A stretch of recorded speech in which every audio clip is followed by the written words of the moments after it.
PMGY न'खौथ' बयबो मोनजोबसिगोन नङा होमबा रायजोफोर दाखालिनि बुंखादों जोंहा हाग्रामा महिलारि सारा 18 थारिखनि गेजेराव रिसार्भे खालामफिननांगौ होननानै जायफ्रा माने सिगाङाव सार्भे खालामदोंमोन जायफ्रा मोननांगौ गोदानै मोननांगौ बिसोरखौबो सार्भे खालामनायनि गेजेरजों मोननायनि बेबस्था खालामगोन होननानै बिथाङा बुंखादों नङा होमबा आरो बेयाव रावबो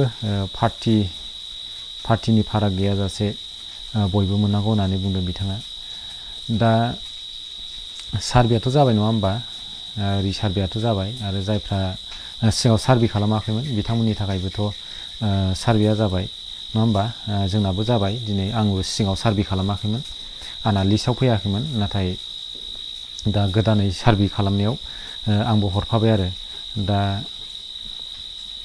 बुंनाय बायदिबा जों बयबो मोनजोबनांगौ दा बे सार्भेआव बिथांमोना जायफ्रा खस्थ' खालामदों जाय बेनिफिसियारि मोननो गोनां जेनेबा न' मोननो गोनां न'खरफोराव सिला गानानै बिथांमोना जिअ'टेक बानायहैदों बिथांमोना खस्थ' खालामनायनि थाखाय बिथांमोना न'खरसेयाव 100 रां लानाय जादों दा बे 100 राङा जेबो नङा मोननांगौल' नङा होमबा रायजोफोर मा 100 जोङो 500 1000 2000 12,000 सिमावबो जों होनो हायो नङा होमबा मेन खोथा जाहैबाय जोंनो जा खोथा होदों बे जाफुंनांगौ नङा होमबा रायजोफोर नाथाय खोथाया बिसो सिगाङाव जोङो गोबां थगायजाबाय नङा होमबा आंनि बेलायावबो आं बुंनो थाङो जेनेबा आंबो थगायजाबोदों सिगाङाव 2011नि सेन्सास होनानै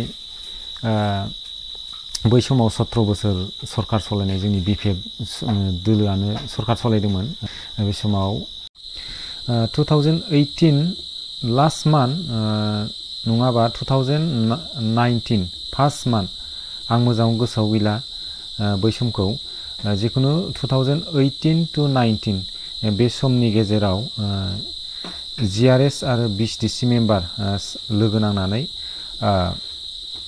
जोंखौ सिथ्लायाव फसंनानै फट' खेबफैदोंमोन बै समाव 2017नि सेन्सास होननानै लिस्ट फैनाय हिसाबै आरो 500 रां लाना थांदोंमोन आरो दा बे समनि बे न'खौ जोङो मोननाय जायाखै आरो दा बिनि थाखायनो एसे डाउट थायो नङा होमबा बै समाव जे मोननांगौमोन जोंहा क्राइटेरिया दंखायो मोननांगौ मोनथाया जोंहा दंखायो नाथाय बे समावबो जोङो मोननो थाङाखिसै फट' खेबजाखानाय जों लिस्टआव दंखायो फट' खेबजाखानायखौनो जोङो मोननो थाङाखै दा बेफोरबायदिखौ जोङो सानोब्ला गोसोखाङोब्ला माने एसे डाउट फैयो आरोखि दा बेल' नङा खोथाया जायोब्लाबो जेनेबा नांगौ हिसाबै जोङो मोनबाय PMAY न'खौ जों मोनबाय मोनसेयावबो जोङो माने न'फोरखौ लुफुंनानै होजाया जों गोबां नुबाय नङा होमबा 17 बोसोर सरकार सालायनाय समावबो जों नुबोदों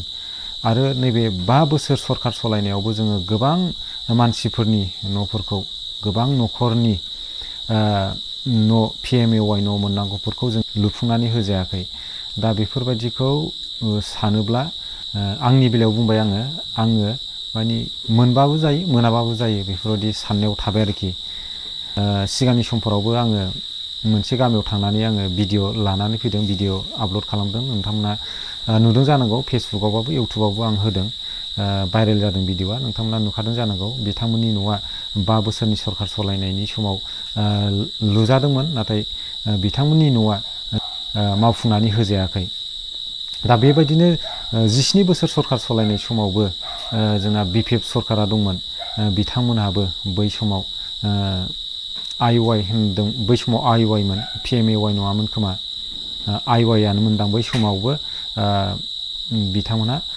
मावफुंनानै होआखै आरो गोबां आद्रा थानाय न'फोरखौ नुनो मोनदों गावबा गाव बिगथि फैसा गारनानै लुफुंनानै लानायखौ जोङो नुनो मोनदों मिथिनो मोनदों आरो दा आसा खालामो जोंना हाग्रामा महिलारि सारा खोथा होखाबाय बिथां हाग्रामा महिलारि सारा दाखालि बुंनाय बादिनो जाहाथे बयबो जोङो PMAY न'खौ मोनफुंनो हायो बिनि थाखायनो जायफ्रा दिनैनि बे सरकाराव थानानै प्राइमारि लेभेल एबा गामियाव जायफ्रा दैदेनदों बिथांमोना गथि रावखौबो पार्टि फाराग गैयाजासे बयनिबो मोननांगौखौ मोजाङै मावफुंनानै होयो बेखौनो आसा खालामनाय थाबाय। दा जोंहा हाग्रामा महिलारि सारा दाख्लैयो बुंदोंमोन 18 थारिखआव 18 अक्ट'बराव बे जिअ'टेकखौ रिसार्भेखौ खालामजोबनांगौ होननानै बुंदोंमोन। नाथाय दिनैनि समाव फिन आरोबाव जिअ'टेक बानायनायनि जिअ'टेक सार्भे खालामनायनि सानफोरखौ बारायना होदेरबावबाय। नैबे 2025 नि 25 अक्ट'बरसिम बारायदेरनानै होबाय। दा गोसोबायदि जिअ'टेक सार्भेखौ बानायनो हासिगोन। जायफ्रा PMAY जिअ'टेक बानायनांगौ बा सार्भे खालामनांगौ बयनियाबो जाफुंजासिगोन, रावनाबो थालांनाय नंला। मानो होनबा सर्ट टाइममोन 18 अक्ट'बरा, दा बारायदेरनानै होबाय 25 अक्ट'बरसिम। आरो मोनसे खोथाखौबो मिथिना लाखानाया मोजां रायजोफोर, सोरबाफोर नैबे जिअ'टेक सार्भे खालामनायाव बा नैबे न'नि सार्भे खालामनायाव गोरोन्थियाव थालांबायोबा बा सोरबाफोर पार्टिखौ लानानै पार्टि फाराग खालामनानै सोरनिबा गामियाव गालांबायजायोब्ला नोंथांमोना कमप्लेन खालामनो हागोन। नैबे स्क्रिनाव होनाय नाम्बारा, नोंथांमोना बे नाम्बाराव बुनानै कमप्लेन खालामनो हागोन। दा बेखिनियानोसै रायजोफोर। भिडिअखौ मोजां मोनदोंबा लाइक आरो शेयार खालामनानै होबानो जाबाय। बुंनायफ्रा गोरोन्थि जादोंबा निमाहा होगोन होननानै आसा खालामनाय थाबाय। गोजोन्थों। PMAY তাৰমানে PMAYটো অতি সোনকালে দিব লাগে। 18 তাৰিখৰ ভিতৰত আগত যিখিনি ইহঁতে ছাৰ্ভে কৰিছে এইটো আমি ৰিছাৰ্ভে কৰি পেলাই আমি ছাবমিট কৰিব লাগে। যদি ক'ৰবাত যদি নতুন কোনোবা পাব লগা মানুহে যদি পোৱা নাই, ইয়াকো আমি জিঅ'টেক কৰি পেলাই আমি দিবৰ কাৰণে ব্যৱস্থা ল'ব। তাৰমানে যিসকলে ক্ৰাইটেৰিয়া মিলিছে কিন্তু ইহঁতক প্ৰমোদ বড়োৱে কৰা নাই, এইটো আমি কৰিম। ইয়াত পাৰ্টিৰ লগত কোনো কথা নাই। কোন BJP, কোন কংগ্ৰেছ, কোন UPPL, কোন BJP, কোন BPF, ইয়াৰ লগত কোনো কথা নাই। যিসকলে পাব কাৰণে অধিকাৰ আছে, ক্ৰাইটেৰিয়া আছে, এইসকলে চবে PMAY ঘৰ পাব। ইহঁতৰ ছাৰ্ভেটো হ'ল এইটো BPF, এইটো কংগ্ৰেছ, এইটো BJP পাব নালাগে।